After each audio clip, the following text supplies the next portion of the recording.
Armin, before we can start the interview process, you have to agree to these 3 conditions. Condition number 1.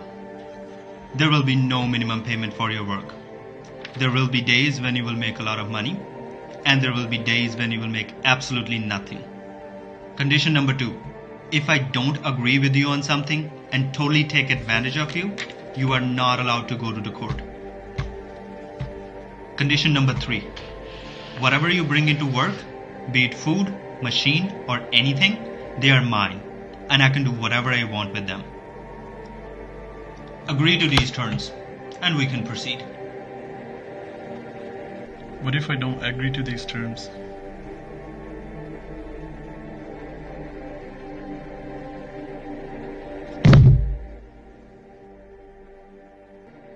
Three major bills that the farmers in India are protesting include price assurance, trade and commerce, and essential commodities. Problems with the price assurance bill. The government of India had been providing farmers with a minimum support price or MSP up until this year. This MSP is similar to the minimum wage regulations set all around the Western countries. The goal of the MSP was introduced in agriculture to ensure that the farmers' produce is bought at a fair price. These 3 highly disputed bills do not even guarantee or mention MSP. Imagine working for a company in today's day and age where they can pay you anything they desire. $2 an hour, $1 an hour, or even 10 cents an hour. What would you do?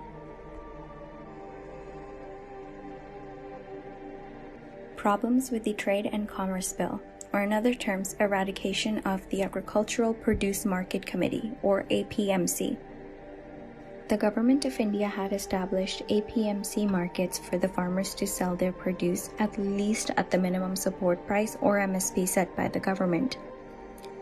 However, the regulations set around these 3 bills strongly suggest the eradication of the APMC markets. So any transactions taking place in the APMC markets will require the consumer and suppliers to pay taxes, whereas private farmer markets will be tax exempt, which will force the consumer out of the APMC markets and conduct business in the private farmer markets. Think of it like this: if privatization does take place, so a private company with lots of capital can enter the market and provide farmers a higher rate for their produce for the initial years.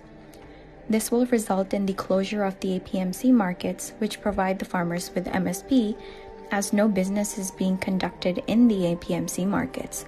So this will allow the private player to dominate the industry and set whatever rate they desire for your product. This will also result on contractual disputes. Once a private company takes over, they can simply say, "Oh, we don't really like the size of the potatoes produced this year, so we'll only pay you maybe 50% of your contract price." Can you believe that? To make matters worse, the farmers aren't even allowed to take this dispute to the court. Imagine being paid less to begin with and then being paid half of that and not being able to do anything at all. What would you do? Problems with the Essential Commodities Act. The government of India had established regulations and limits around stockpiling or hoarding food, but this has been removed. So a private corporation can stock as much produce as they desire. So think of it like this: a private company that has lots of capital can stockpile produce year after year without selling and can charge you whatever price they desire. This will allow them to control all supply for an essential commodity, so this will create a monopoly. Imagine not being able to buy whole wheat bread, rice, vegetables for months and then being forced to pay 10 times the price. What would you do?